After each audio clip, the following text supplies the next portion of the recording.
Welcome to Faith Talks Wood podcast. I'm Will from Flat Woodworks. And I'm Tom from Mountain Valley Maker. And in this podcast, we talk about everything from Jesus to joinery and a little bit of outside work. So, Tom, you'll laugh at this. I've got all this land. I can use a chainsaw. I'm fairly proficient with a chainsaw and dropping trees, but I'm not comfortable when the trees are precarious, if they're leaning hard or if they're doing, anything like that. And so a guy goes to my church. I had helped him with some IT stuff a couple months ago. And he said, hey, if you ever need help with anything, let me know. And he's a logger. And I said, hey, if you could swing by, I got 2 trees I need dropped. You drop them, I'll buck them up and everything. I just need them on the ground. And he said, well, take some white spray paint and spray paint X's on the ones you want. And then I'll stop. He's retired, but he logs kind of part-time. He's like, I'll stop by on my way through and I'll drop them for you. And so he dropped them, and one's a maple, one's a pine. They both were dead. The maple tree, I cut up the whole way with the tractor, cleaned it up, everything good. The pine tree, I didn't think about it, is riddled in poison ivy. I'm talking like the whole trunk just riddled up poison ivy. And so he's not allergic to poison ivy. He's been logging for 40 years. Like, this poison ivy is nothing to him.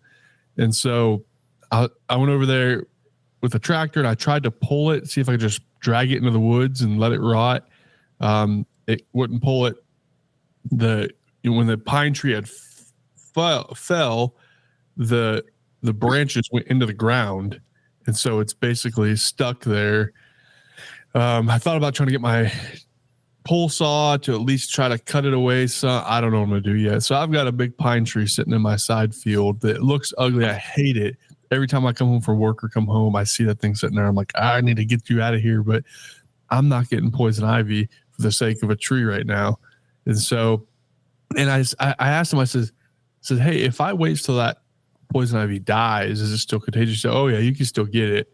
I'm like, crap. And so I'm not too sure what I'm going to do. Honestly, I may wait till winter and just burn the thing. I may just light it on fire. So we'll see what comes of that. But yeah, so got a lot of work done this past weekend. Was outside with that, mowing the grass, that kind of stuff, and able to get that tree, at least the maple tree, processed up and cut up and stuff. And everybody was like, oh, did you keep the wood for firewood? It was dead. It was rotten. When it fell, it broke and crumbled, most of it. And so I didn't keep any of it. It's all going to go in the burn pile. But I put my tractor to work, though. The stump, the bottom base of that tree, I couldn't fit my arms around. Huge. And that tractor picked it up. Barely. But I got the forks under it, and it lifted it just enough, about 3 inches off the ground, that I could back away and just take it over and drop it into the burn pile. But yeah, so got some work outside done, and just one more thing off the list for now. But now that I got these 2 trees down, now I got to look at renting a stump grinder. But I was doing some research. Did you know you can buy copper nails, and you hammer copper nails into tree stumps and it kills them? It deteriorates them. I did not know that.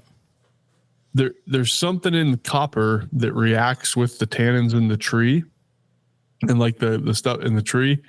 And you buy it. It's kind of expensive. Like, you buy a pack of like 12 of them for like $1 a piece, right?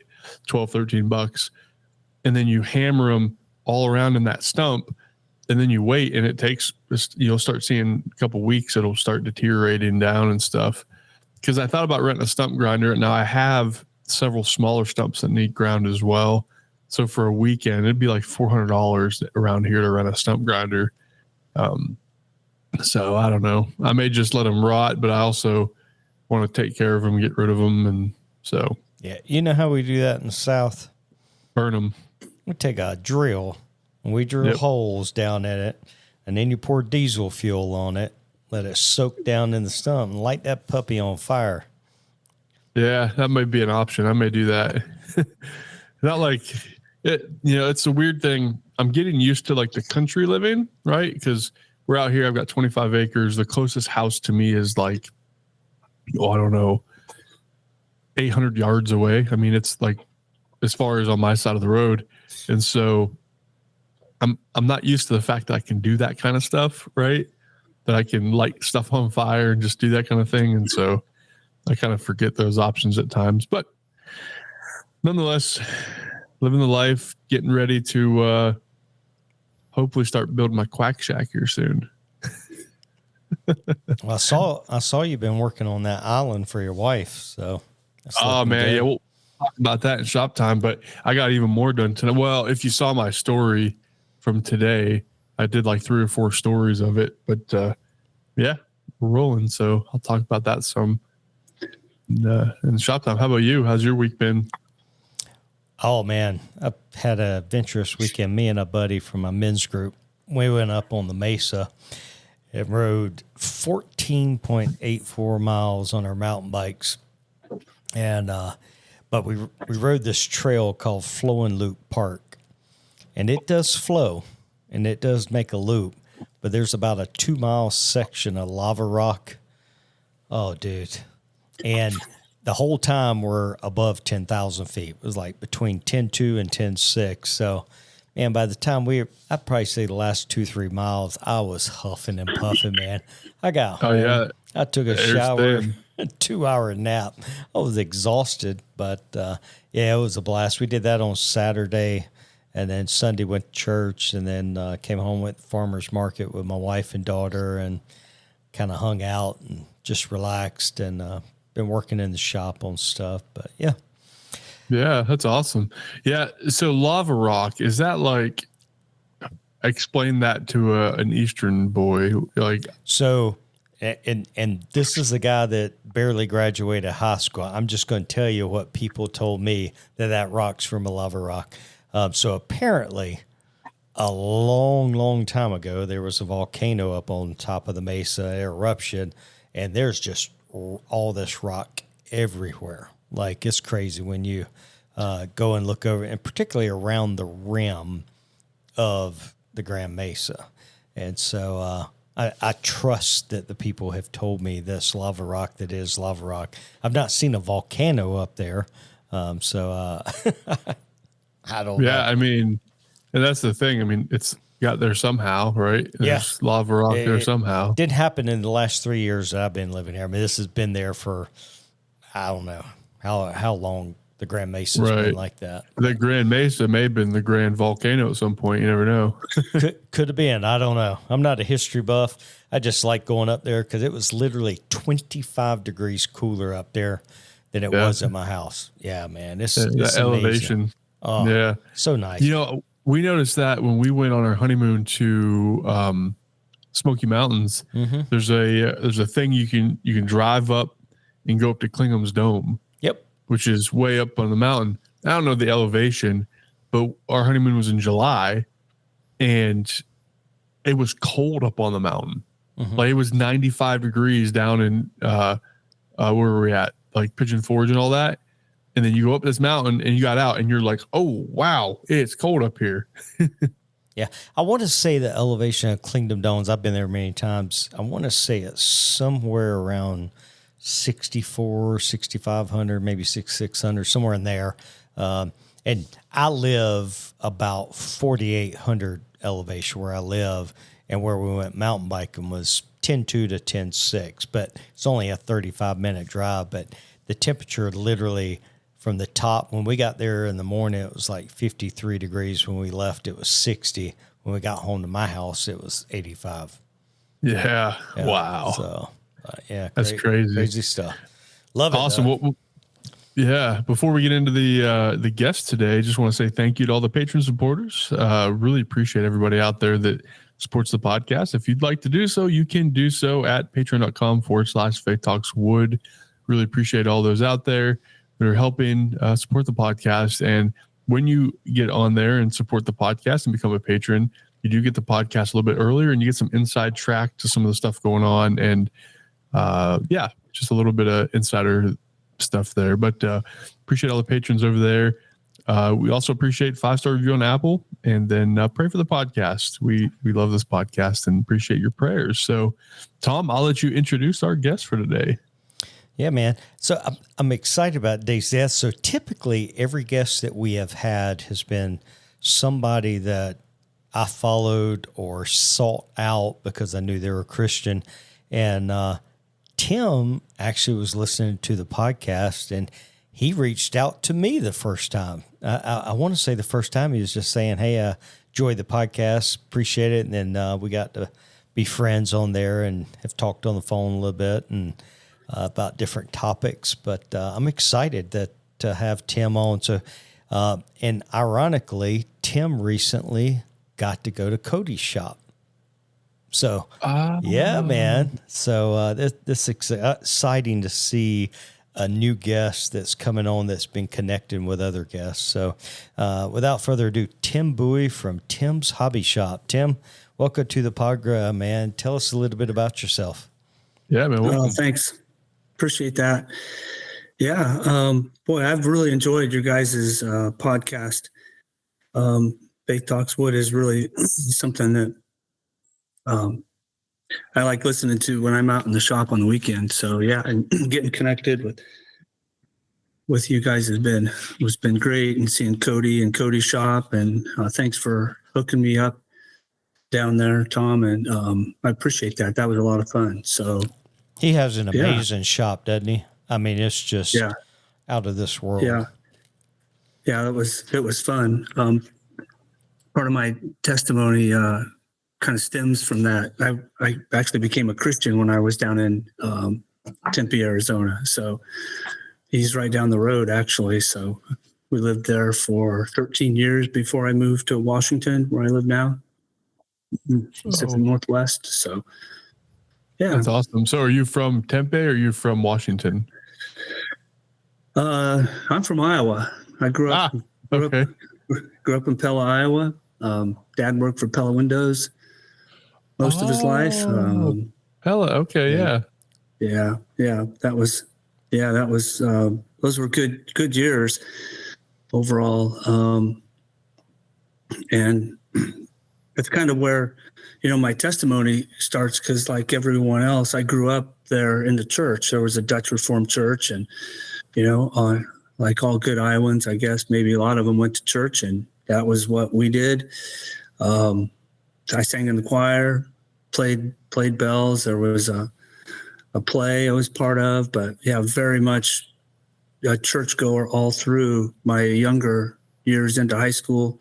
I remember going through Heidelberg Catechism, and what was so funny is that the guy that was trying to teach us, I was pretty young, I don't remember the age, and he was asking me these questions, and he could tell there was nothing there from a spiritual perspective. There was no spirit. I was just trying my hardest to just go through the lessons. But what it did though is it really, I think, laid a foundation for me for later in my life. I was pretty typical. Go to church, but then after school, after work on the weekends, we just hung out, drank. Always went over to someone's house. I always hung out with friends that were older than I was that could buy beer. So that's where we went. And then once I went to college down in Crooksville, Missouri, I joined one of the most party fraternities there was. It was a crazy 4 years. I went there. My major, kind of a little bit about why I started in why I like making stuff. When I was growing up in high school, I raised sheep and did welding, 4-H. I took shop class in high school. My junior high welding shop project was a flatbed tandem axle trailer, because we needed one. And while everybody else was making horseshoe boot pullers, I had this semi drop off a load of 4-inch channel, and my grandpa helped me make an axle system for it that rotated on a 3-inch steel shaft, where I just punched through some box tubing and mounted some spindles, and then that pivoted on there. But so from an early age, just with sheep and 4-H and going to the county fair and state fair, I won grand champion ewe lamb at our county fair 1 year. So yeah, I like making stuff, just cheap boxes and drill press stands and fans, and had a grinder over here still in the shop made out of a milk separator. Still sitting on a stool that I made when I was in those days. So pretty cool. But anyway, yeah, college turned out to be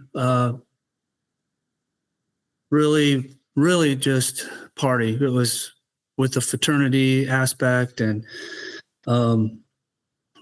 yeah, it was, got into some bad friends, selling drugs, had my house staked out, had a hit out on me for somebody that wanted to take me out. And I'm just, by God's grace, lucky to kind of make it out of those 4 years alive.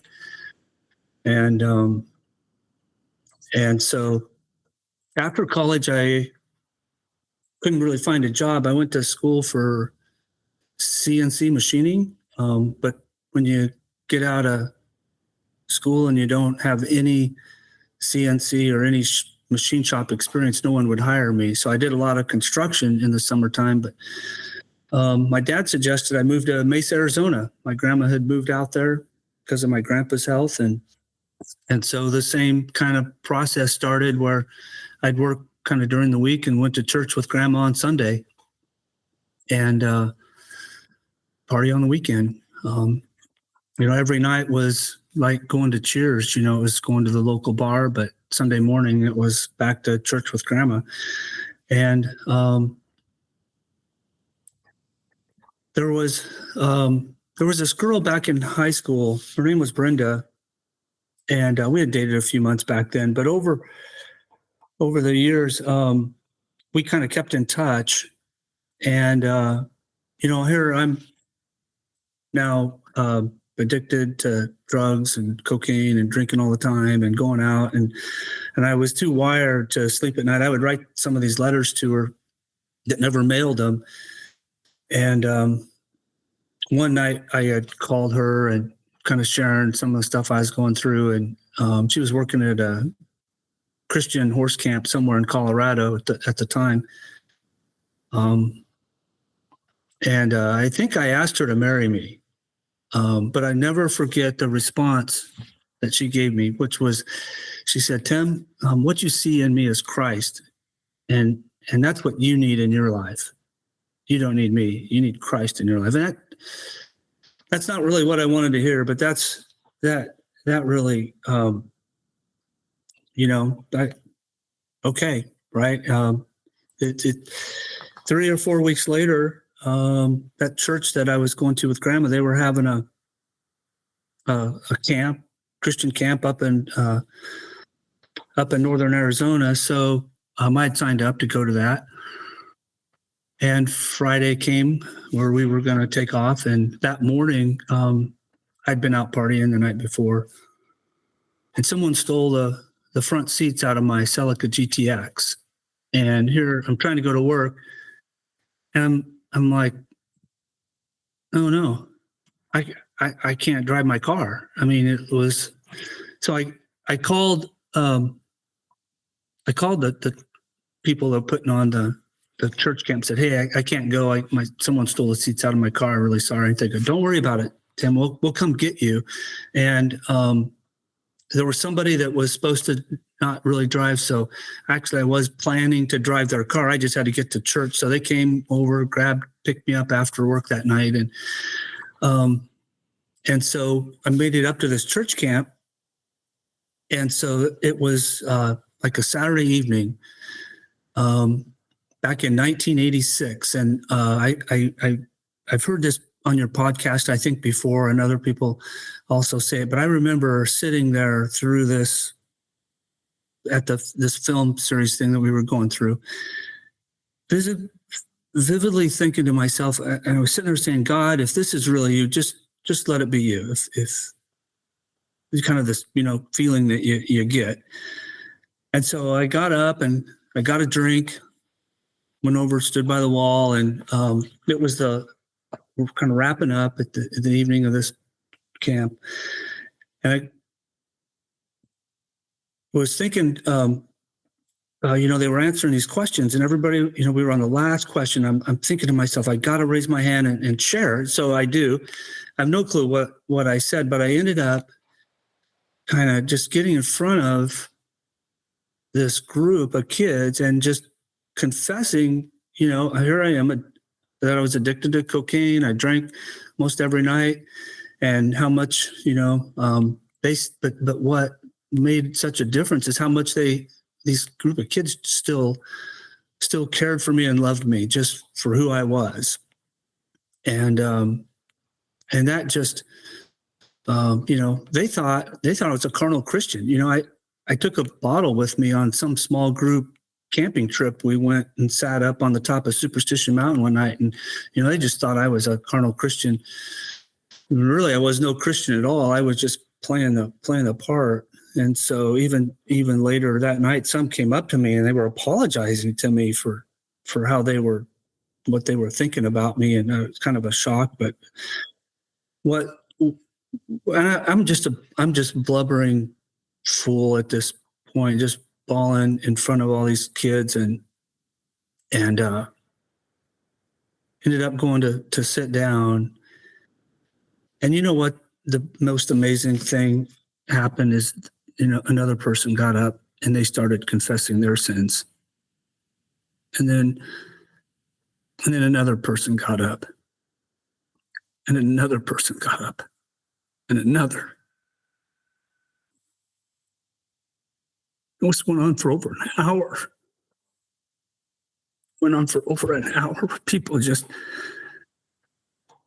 confessing and getting right with the Lord Jesus. It was really a beautiful thing. So praise the Lord. And then the next morning it snowed. I grew up in Iowa, so I get snow, but when you're in Arizona, you don't get a lot of snow. So that was even more kind of this feeling that you're washed with, whiter than snow. And I had this whole new glow. I had a new life. I guess, just you don't understand what's going on when this all happens. The Lord just kind of comes in, and love was just overflowing with from God, from people. A couple things though, I was living with my grandma, and I always say, when you have an 80-year-old white-haired lady praying for you, give up. So, and I kind of believe too that Brenda had something to do with it, because after I sent her those letters, it was only just a few weeks after that I came to know the Lord, and I think Satan had he was trying to stop it, right? Stealing the seats out of my car. He didn't want me to go. So it was truly a great great time. My transition though took time, and I've seen this. I had to change jobs. I had to get rid of the friends that I had. They were not helping me, and it took some time to transition, but I so appreciate the people of that church. There was one girl I was somewhat interested in, and her and her boyfriend would come pick me up. So just so we could, she knew, right? That's just so we could go out and do things together, because I had, only one other option. That was to go hang out with my old friends, and they knew that. And I remember, I think it was the following Friday. Here I go cash my check at the bank, and right across the street is the bar that we went to every night. And I'm watching all my buddies walk in while I'm standing there waiting to get in the bank. And so I kind of purposed to put God to the test. I'm like, Lord, okay, you don't want me to go over there, so what are we going to do tonight? And so, it's Arizona in the fall. It's beautiful, 85, 90 degrees. I don't know. It's just gorgeous out. And it's Friday night, and here I go home alone. I lived in a condo with a couple other people, but they weren't there. And so here I am, bored and alone. I'm like, God. So if you know Tempe, there's a lake over off Mill Avenue, and there's this great big sidewalk that circles it, goes all the way around, and people can go there and walk their dogs or bike around it. It's really pretty. I miss it actually. And so it wasn't too far from where I was living, a mile or so. So I'm like, I'm going to go to the park. So I go over there to go for a walk, and as soon as I get out of the car, I hear this music, and it's from across the lake, and I'm like, oh, wow. And it started to like draw me because it wasn't rock and roll, it was Christian music of some sort. And so next thing you know, here I'm jogging around to get to the other side of this lake. And here I find this Christian evangelism thing going on from some radical Christians that now I know they're radical, but back then I didn't. And I go there, I get saved all over again that night. It was the most beautiful. It was so much fun, but the neat part was, I think for me, is that God showed up for me again that night. He's like, I'm going to take care of you. Just stick with, just hang in there, and things were going to work out. I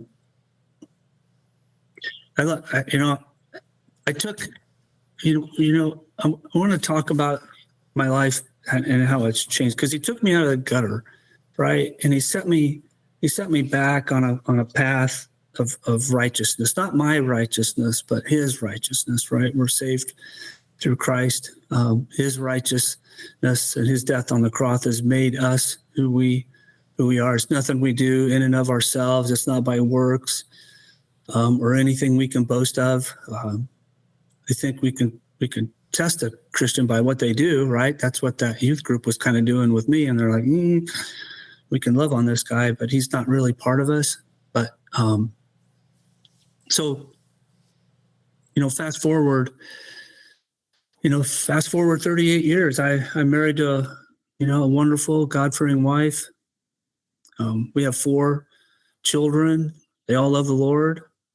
And I don't attribute that to us, but I do attribute it to regular family devotions, having their hearts. We homeschooled our kids. I went to public school, and so did my wife. And when we got married and had our first son, the thought of homeschooling, we didn't really think much of homeschooling. Back then, it wasn't in trend like it is today. But anyhow, I have 4 kids. Two of my daughters are now married. I have a grandson from one, and I just found out a couple weeks ago, my other daughter and her husband is now expecting. So praise the Lord, both married to godly men. My son is engaged to this really nice girl from Tennessee. So we're going to be looking forward to her coming into our fold. And I have another daughter still at home, and she does all of our yard work. We have 5 acres, and without her, I couldn't do it. She does all the mowing. She's got her ducks that she's raising, but all the blueberry picking, the raspberry picking. She does all the trimming, the edging, and so she's wonderful. She's such a blessing. They all are, but so God has done amazing things, and I just give him for all the praise, because compared to where I was and where my wife was, we who knows where we would have ended up. My wife and I are on the board for Christian Heritage Home Educators for the state of Washington. It's our state home homeschool organization. My wife's the event director. We do registration. She works, in fact, tonight she was on her speaker team call where they're trying to vet conference speakers for our event. It's by God's grace. I've worked for 3 Fortune 500 companies, Allied Signal Aerospace for 10 years, Intel for 10 years, and then Z-Tech for 5, and they all make non-destructive. Well, Z-Tech makes non-destructive testing solutions for nuclear reactors. So, I've been blessed. I can't say that enough. For the last 10 years, I've worked for a family-owned company where we build emergency vehicles. And I just share that not to boast, but I really should be dead or I should be in jail. But God, He had His hand on me and He's used me. And it's nothing that I have done, but it's just being diligent in the Word, faithful to what He's called us to do. And, not everybody gets to be blessed, right? We know that. But for me, I feel like I've greatly, greatly blessed. I donated a kidney to someone at a church we attended for a while. Girl, Patty at Intel, she had done that. So I was somewhat aware involved, but who would, I would never have done that. Right. But 2 Corinthians 10:17, I want to boast in what the Lord has done. And I was able to do that. And so I think it's through Christ that we can do things that we not normally would think we would do. So let me just share, if anybody needs to go through that donation process, it's worth it. It's not as bad as what you might think it is. So I know she ran a marathon shortly thereafter. My recovery was actually pretty quick as well. So you guys might have seen some of my stories where I was down at the Shepherd's Conference. I've been there 6 or 8 times down at John MacArthur's Grace Community Church in Van Nuys, California. And I started taking my son down there when he was like 13 or 14 years old, maybe. And those kinds of things, I think, really getting your kids involved at an early age really, I think, helps set a good foundation in his life. And having him a part of things I was interested in. We were home church for a while, and then decided to get closer to home and started attending Grace Bible Church in Lacey. And after a couple of weeks, I told the pastor, like, hey, if you ever need somebody to preach for you, I can. Well, he called me later that week and he goes, hey, can you take the next 2 Sundays? I'm not feeling very good. Well, he ended up going into the hospital and 2 weeks later passed away, unfortunately. And so the church came. And so for the next 3 years, I was their preacher along with another young man, and still going to work full time. We were in the middle of Romans in our home church. So I think from Romans 7 to the end, I finished preaching verse by verse exegetically through that. And so Man. there was, I'll share some of the men that helped me the most was Donald Gray Barnhouse and James Montgomery Boyce, getting a hold of his commentaries along with some MacArthur's commentaries. Yeah, some good stuff there. But one of the things, though, let me just close with just saying the things I enjoy most about working in my shop on the weekend is listening to Faith Talks Wood podcast. And we built the thing. That's pretty good, but I usually put them second in front of you guys. So we're going to let Drew know that. I'll text you and be like, hey, that's awesome, man. Well, the fact that you said that you preached expositorily just tugs at my heart because I'm a huge expository guy. So I love it. Yeah. Are you guys involved in that same church now? Is that where you guys are at? No, we go to a different church. We finally relocated closer to work, so I'm not driving 50 minutes to an hour every day. So when we did that, we go to a church down here in Centralia now, Calvary Chapel. Oh, Calvary Chapel. So, nice. Yeah. Yep, I know the Calvary Chapel movement, and that's where Cody Elkins is the Calvary Chapel guy. Oh, okay. Yeah. Yeah. So awesome. They do the same thing. They preach through. Ben's preaching through the word verse by verse, and that's just that's awesome, man. Yeah. And I love the fact that church camp is where God tugged on your heart, because obviously that's my story. If anybody's listened to the podcast, there's something profound about being around kids your age away from everything else. And so much so that now I'm one of the board members of our church camp, and oversee the finances and everything to make sure that the camp continues to impact kids like it did me, and to make sure my kids get to go there someday. So it's neat.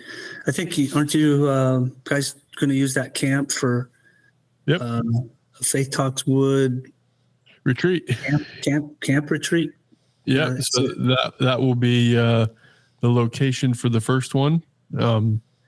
It'll real rustic, out on 50 acres of land, out in the country. So looking forward to that. When Tom and I are working on getting that plan now, and what's the nearest airport to that?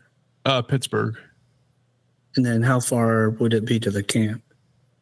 From Pittsburgh Airport to camp, you're probably looking just under an hour. Okay, that's not bad. No, it's not too bad at all. And we'll probably, we'll have to see, what that looks like and how many people we have for camp and whatnot. But it'd be a pretty expensive Uber, but we may be able to make some stuff happen. But man, that's awesome. And so, where did you meet your wife at? Down there at a church in Tempe, Arizona. I think it was called Grace Community Church as well. There on Rural Road. Yeah. Okay. We were both supporting a missionary, the couple that got married together. So at the reception, I saw her from across the room and went over and introduced myself to her. So, yeah. That's awesome. So when you went down and saw Cody, I believe you were down there visiting your daughter. So is Tempe kind of where you raised your children until you moved to Washington? No, that's it was actually my mom. She lives out in Sun City West. Oh, it was your mom. I was visiting. Okay. And how God works through relationships.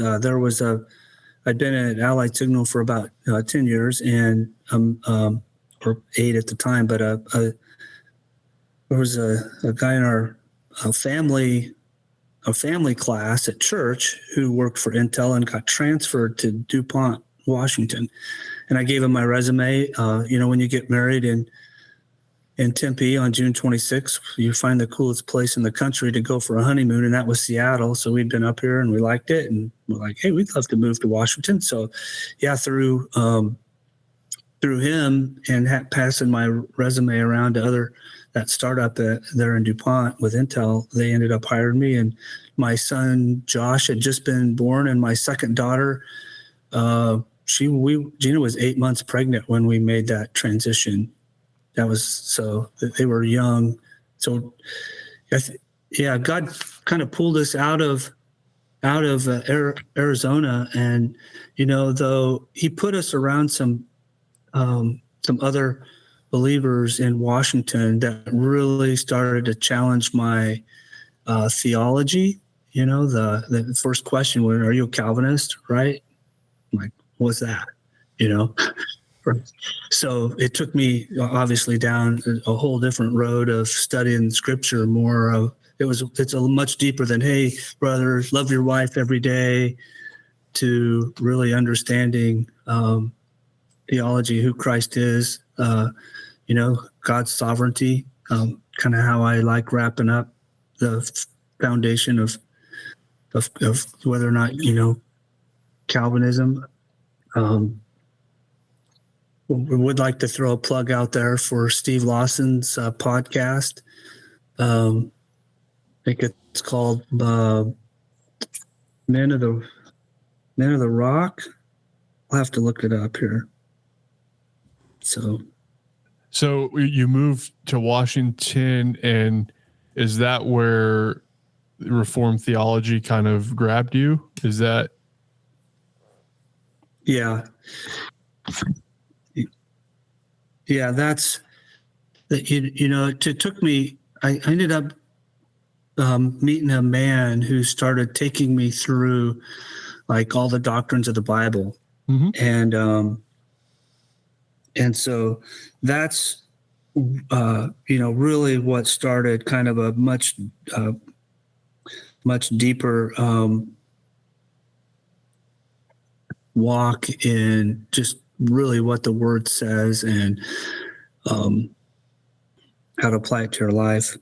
It's Men Who Rock the World by Steve Lawson. He goes through all the great reformers in his podcast. He's been there. That's a great podcast. And if people are if they're interested in John MacArthur, there's a podcast that I can't. It's right on the.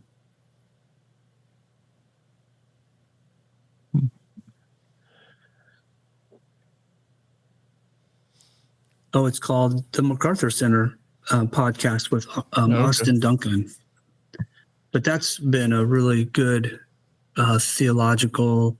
He talks about some of the issues they've had with certain pastors and going public, and when he chooses to go public against them and not. So, yeah, that sounds interesting. Those are two very worthy in the shop podcasts that I'd encourage everyone to listen to. Yeah, awesome. So you're in manufacturing and you built stuff growing up. What led you into woodworking and doing the stuff? Because I've seen some of the stuff you do, and I'm, obviously you have a knack for building things in general, but where'd the woodworking come out of? I'd like to tribute my dad. If you look at my Instagram account, I did that kind of tribute to him. He passed away with the whole COVID. He was a very, very healthy 85-year-old guy who went in to the doctor and they tested him and threw him in hospital prison and wouldn't let him out, which was unfortunate. But yeah, he, growing up, we were always building stuff.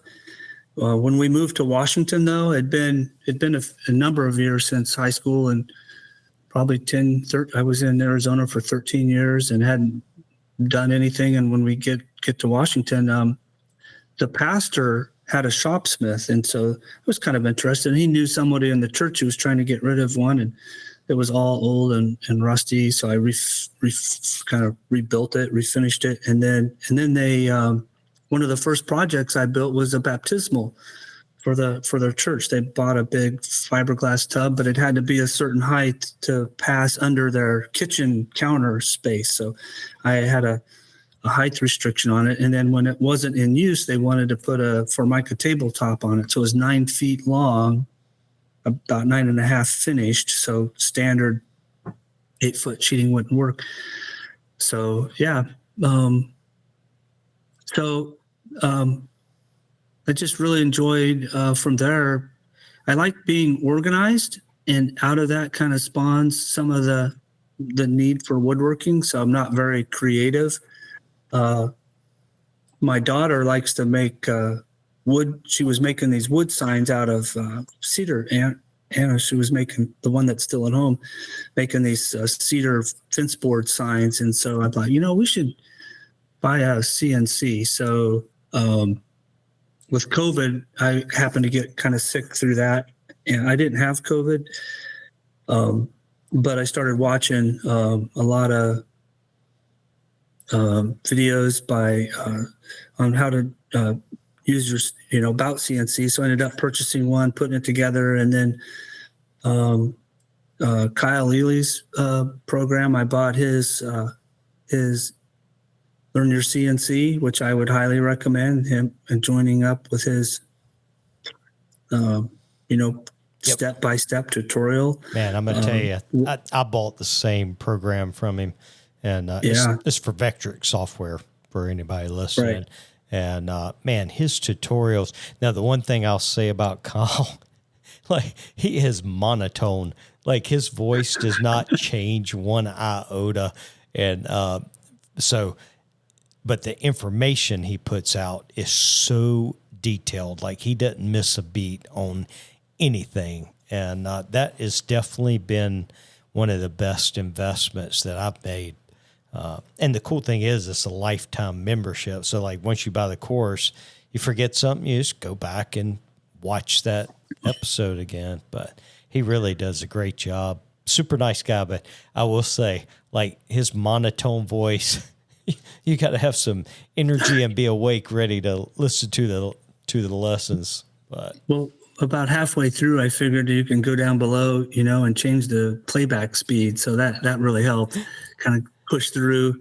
But I also you can ask them a question. You can send in, and then they play that on their weekly Q&A session. So I'm not, because I work full time, I'm not able to attend their weekly Q&A, but I've never been able to do one of the Q&As either because it's like at 10 o'clock on Tuesday mornings or something. I can't remember but it's right early in the morning. I wish it were in the evenings after work, but but the course is fantastic. The good thing is you can go back and listen to the answers to the questions on the Q&As and stuff. But yeah.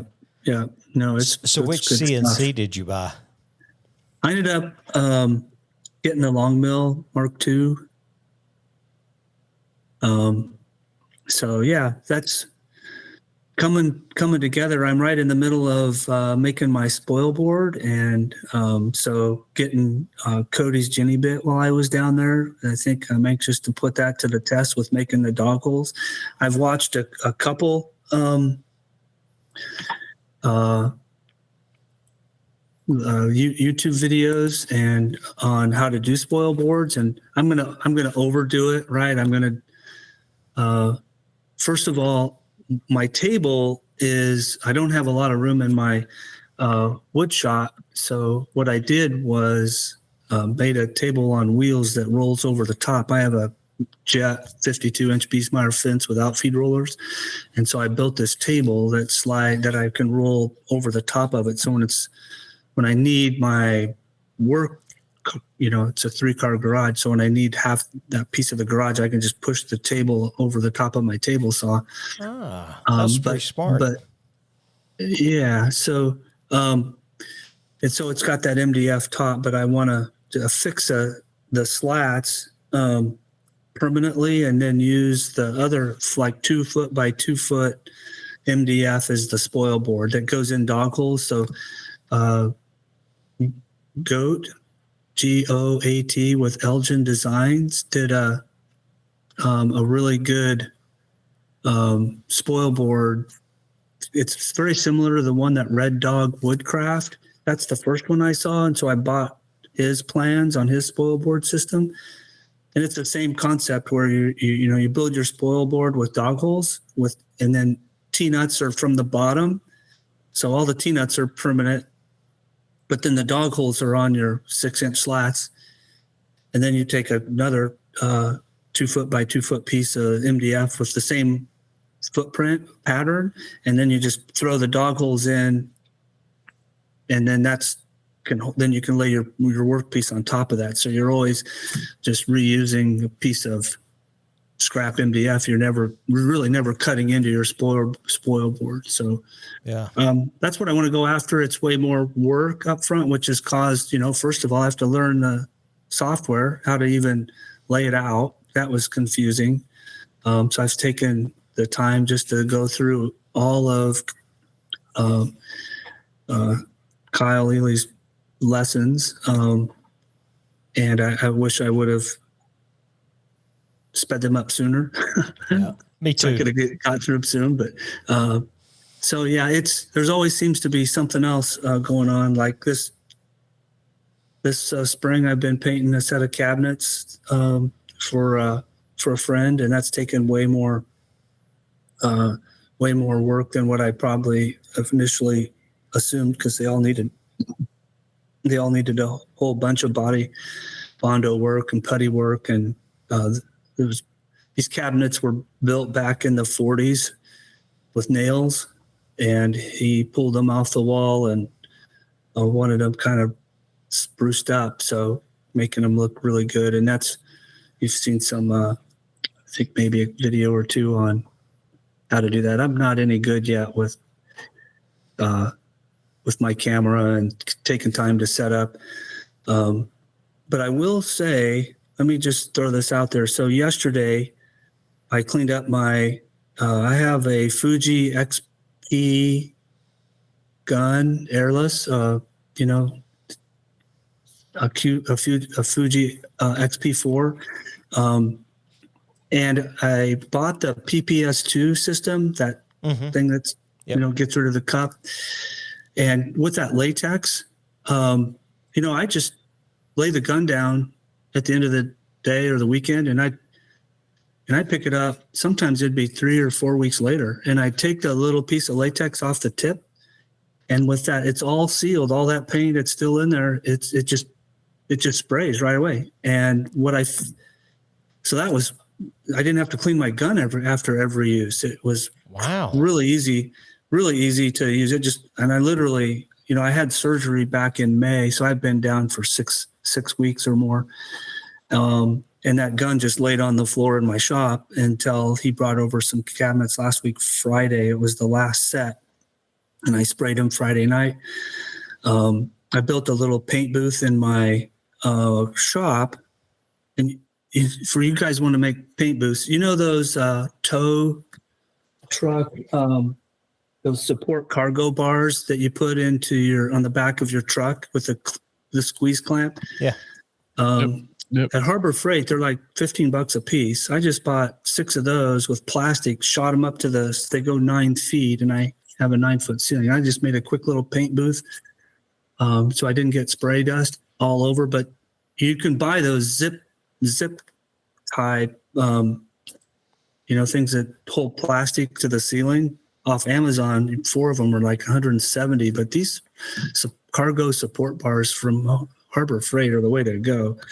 And then lastly, yesterday I cleaned that latex gun using brush cleaner. I never knew anything about brush cleaner. You buy it at Home Depot. It's for latex paint.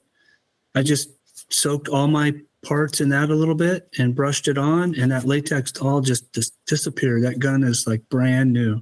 And so and then I had some other latex brushes that were, how they get latex up towards the top and never comes out. And I'd spend hours at the sink trying to get trying to get hot water and soap and a brush. Well, that little bit of brush cleaner in a bowl, and it just disappears. You definitely need to put latex brush cleaner on your Christmas list. Interesting. Yeah. Pretty neat. So anything else in your shop? Are you still working on those cabinets then? You're doing cabinets are done. The gun got cleaned up finally. I think next I need to replace the bearings on my trailer, and I think I might repaint it. I have a 5x10 utility trailer with new tires and bearings, and I think I might paint that next as my project, and then get to my spoil board. That's the perpetual bottom of the list, but I need to, yeah. And then I want one of those Bosch CMD 10-inch chop saws. Speaking of chop saws, I just want to put a plug in for 731 Woodworks and Blacktail Studios, because those two guys had a one-on-one YouTube podcast I watched a year ago about starting your Instagram, or so woodworking and CNC and stuff will probably be my retirement plan overall. And those guys said you just got to start, right? I just truly remember they were, they both, I know, they've been enjoyable to watch and always have some good stuff. And I don't remember the name of the guy at 731. Matt.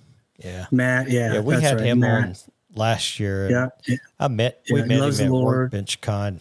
He's a great dude, man. Him and his wife, such cool people. So awesome. Yeah, very good. Tom, what do you got going on in the shop? Man, You know the project that has haunted me forever. Man, Still working on it? Oh no, I'm done with the finish. So I would be assembling it tomorrow, but I got to get up and leave at 6 a.m. and go to Aspen. I'm doing a art gallery up there, a big install that'll take me all day. So Wednesday, I will actually be installing the piano desktop in my daughter's bedroom. So she is so excited. But yeah, That's been a year in the making.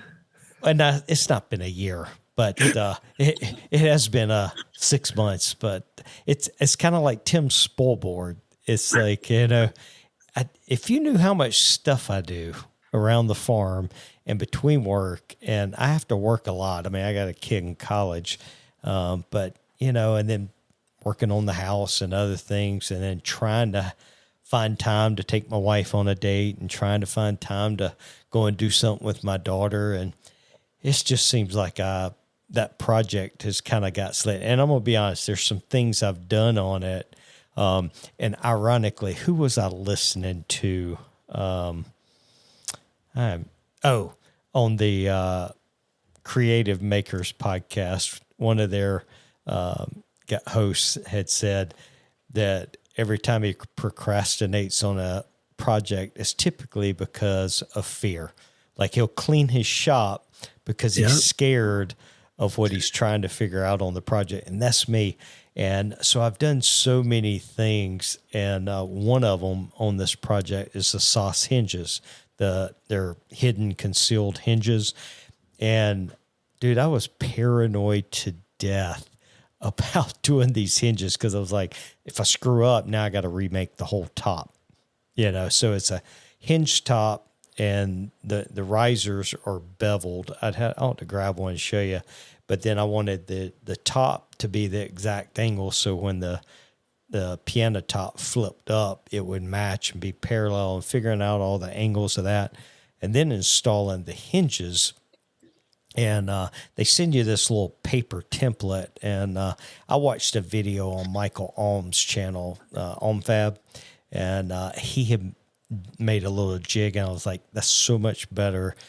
And once I did it, I did all on my drill press, and it turned out fantastic, dude. Like those hinges fit perfectly, but it was just overcoming that fear and of messing up something and stepping into it. And so, but yeah, it looks fantastic. My daughter's all excited. So look forward to getting that in there, but it'll be Wednesday because I've got to go and work all day tomorrow in Aspen at an art gallery. So I'm sure that's going to be quite the adventure. So art gallery in Aspen, they will not be our type people. There will be people. I guarantee you there's pieces of art in that gallery worth more than my house. Well, you have one task for me, and that is to find the most expensive piece of art. And next week's podcast, I want to hear about it. Oh, don't worry. I'll ask because I love art. But when I go to these places, you go in and you look and I'll ask, how much is that? Oh, $35,000. I'm like, oh man, it costs more than my car, But it is crazy what rich people will spend on art. Like it's just, this stuff is way out of my league, but fortunately I get to work in there and look at all of it. So it's, otherwise I wouldn't be able to afford to go there. So kind of cool. Yeah. Huh. But yeah, how about you? I know that you've been working. I've been watching your stories on that island you've been building. That thing's looking good, man. Man, let me tell you what, I am dowed out. My arm is still sore from using the drill because I didn't do it on the drill press because I have a self-centering dowel jig. And so I use the dowel jig to do every one of them holes. There is 180 holes, I think, is what I counted that I drilled all by hand. That's a lot of holes. Yeah, and repositioning, like my thumbs hurt from like untightening and tightening the dowel jig and like, just doing that so many times. But that's because you got them little soft banker keyboard fingers, man. Hey, these hands make me a lot of money. I gotta keep them nice. But yeah, so been working on that all weekend, man. I have a personality that, to my detriment at times, is that I'll get working on something and then I'll lose track of time and I'll just go until I'm at a point where I'm comfortable to stop. And so that's how it was this weekend. I got all the pieces cut out, everything milled out, everything going, and then got all the dog holes drilled, and then just like go. But I had a Tom moment. So I didn't have enough. I'd gotten some 4x4 cherry from my father-in-law to make the legs out of. And I didn't really know how tall it was going to be and stuff yet. Well, the 1 8-foot stick wasn't going to be enough. I needed more than that. And so I went back to him and I said, "Do you have any more of that?" He said, "No, I don't, but I have a 6x6 piece of cherry you can have." I'm like, "That'll work. I'll mill it down, no problem." And so I got to where I needed that point where I needed to mill that thing down. And it was just big enough that I could fit it on my joiner, my little 6-inch joiner. Jointed the face of it, got it flat, ran it through the planer, got a good side on it. And then I got to the point where I needed to trim it down. I only needed, it ended up being the 4x4 when I got them all flattened and milled down. They're like just under 3 inches. And so I need to trim this thing down. And, my little 1.75 horsepower saw stop does great for everything I need. But when you're trying to be a dummy and go full depth into a piece of cherry that's been kiln dried, it's going to say no. It starts smoking. I tripped the breaker and I was just like, oh my goodness. And so, but you ever do something like that and then you have this moment where you think you need an alternative route? And so I have a little 1 horsepower bandsaw, tried the bandsaw, wasn't having it. I was like, what the heck am I going to, I spent like an hour trying to figure this. All I needed to do was lower the blade down and do like multiple passes on the table saw, but I wasn't thinking that way. I stressed myself out and spent an hour trying to figure out how in the world I'm going to cut this thing down. And all I needed to do was do little passes at a time. It was frustrating. It is. But so, yeah. When you're doing something and the solution is so simple, but you beat yourself over it or think about it for an hour, and then finally you're like, "That's so simple. Why didn't I think of that?" And I do that stuff all the time. Drives me crazy, man. So. Yeah. So where I'm at right now with it is I spent Sunday 3 hours sanding. Just started at 80 grit and just sanded. I sanded up to 180 and just sanded. And I knew I was going to be there a long time. So I have the 3M work tunes that connect to my phone. And normally I listen to podcasts, but I didn't have any on my list that I wanted to listen to at the time. So I have a phone holder that I use for like doing content. Like if I'm going to put finish on something or whatnot, I'll, use this phone holder. So I put the phone holder up, turned it around, and turned on some YouTube and was watching YouTube while I was sanding because I was just there. I mean, my arms were like this when I was done. That's where I was wearing my surf prep shirt.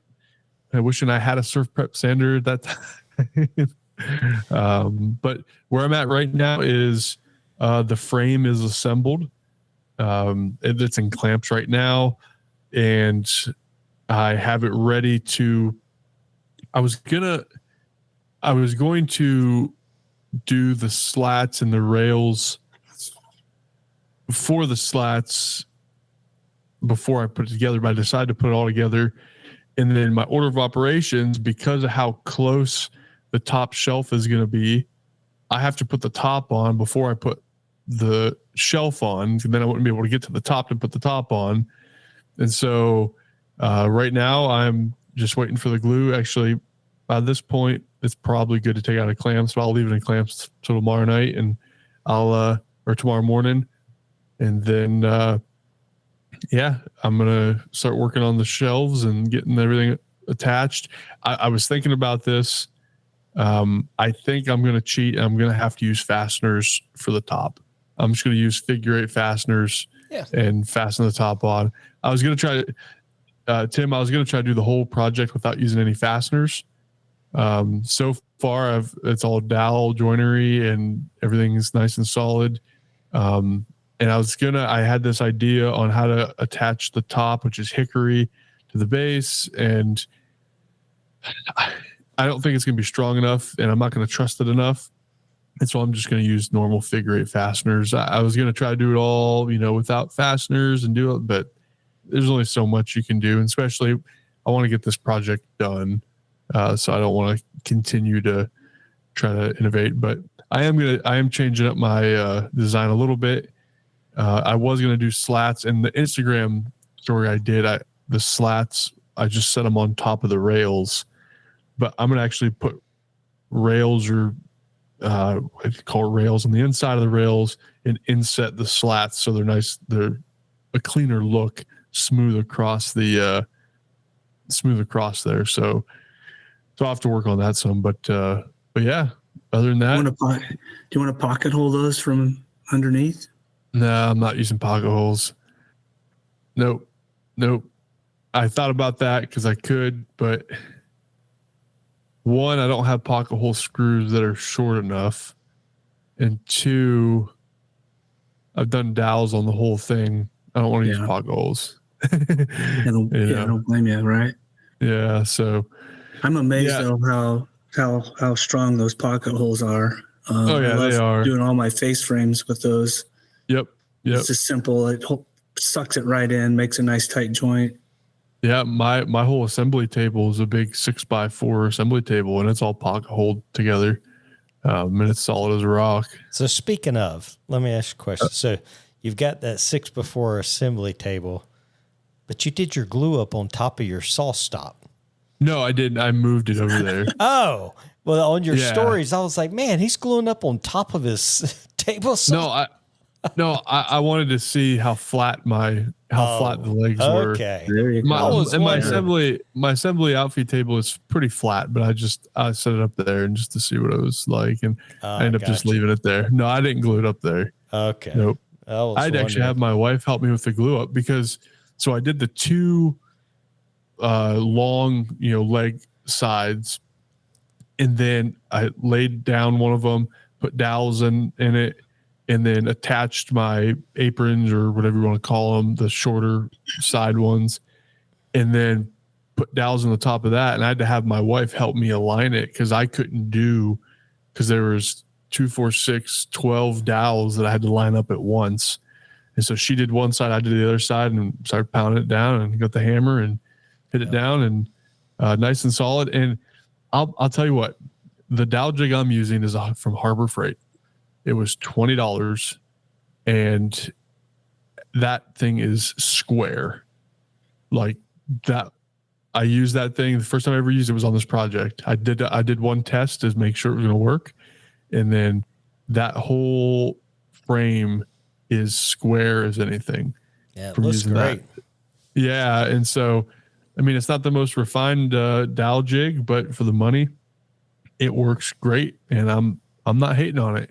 I saw somebody on the 731's Facebook page post about it, and they're like, "Hey, I'm thinking about buying one of these. What do you guys think?" And half the guys are like, "Yeah, it's garbage from Hobo Freight," and half the guys are like, "Well, you know what? It actually works well." And so I took a test on it, it works. So I recommend it. You want a good little dowel jig? It works pretty well. So very good. Yeah. Well, guys, it's getting late. I got to get a shower, get up for work tomorrow, and get back at it. But Tim, man, appreciate you. What is your Instagram? How can people find your content? Well, I don't have a lot of content, but yeah, Tim's Hobby Shop is what we came up with. Is it's not just woodworking. It's kind of whatever. But yeah, Tim's Hobby Shop is where I am at Instagram. It's probably the best place what I've found. Yeah, so absolutely, man. Well, we appreciate you coming on, and your story is so powerful, and how God pulled you out of the muck that you were in, and now here you are today. Would you say 38 years later, or 30? Yep. And praise the Lord. Yeah. Love it. So awesome. Well, appreciate you guys. Until next week, I'm Will from Flatwood Works. And I'm Tom from Mountain Valley Maker.